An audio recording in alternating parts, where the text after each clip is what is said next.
La société féodale est le dernier livre publié de son vivant par Marc Bloch en 2 volumes, en 1939 et 1940. C'est un ouvrage de synthèse qui a pour ambition donc de décrire le fonctionnement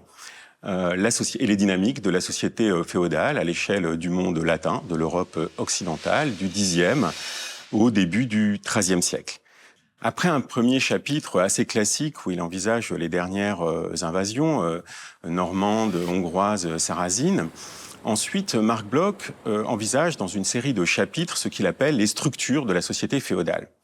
Et parmi ces structures, il met en valeur bien sûr d'abord les structures économiques et matérielles auxquelles il consacre un chapitre.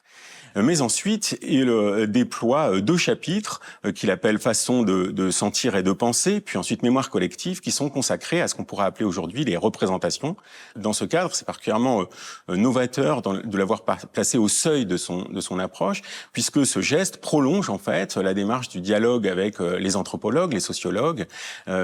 qui est une marque, je dirais, un petit peu de fabrique de l'histoire telle que la pratique Marc Bloch depuis les rois thaumaturges. Ce qu'entreprend Marc Bloch n'est pas une histoire politique ou institutionnelle de la féodalité. Marc Bloch, il fait une histoire de la société féodale. Il fait donc une histoire sociale, c'est-à-dire une histoire à la fois des groupes sociaux et de leurs interactions. Et ces groupes sociaux, par ailleurs, qu'il appelle tout simplement des classes sociales, il ne les définit pas selon des critères de nouveau juridiques, institutionnels, statutaires, mais selon leurs conditions socio-économiques d'une part et selon leur système de valeurs, leur représentation d'autre part.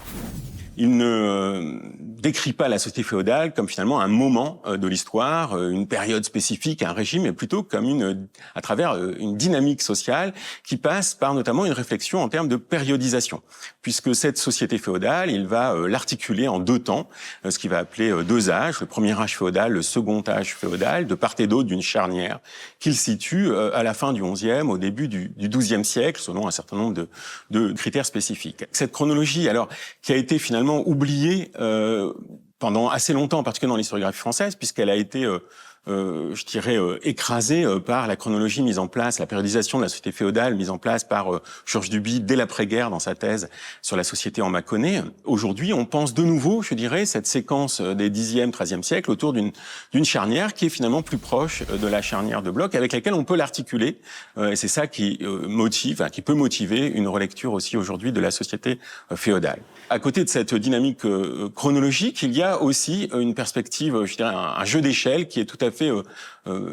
central, stimulant dans la société féodale, c'est que Marc Bloch la pense à l'échelle européenne. Il assoit toute montée en généralité sur la comparaison de plusieurs contextes à l'échelle régionale.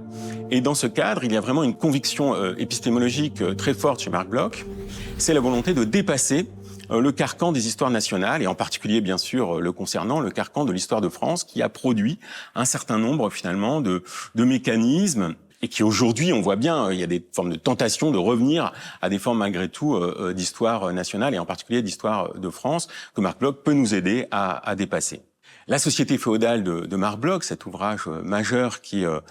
constitue, je dirais, l'ouvrage de synthèse de toute une œuvre, m'accompagne depuis mes travaux de recherche en thèse, et j'y reviens régulièrement, y trouvant véritablement une source d'enrichissement de mes propres réflexions. C'est un ouvrage qui a eu un destin assez contrarié, puisque finalement sa réception, en raison du contexte de guerre où il a été publié, et ensuite de l'après-guerre qui a été un petit peu finalement dominé par la figure et les travaux de Georges Duby, a fait l'objet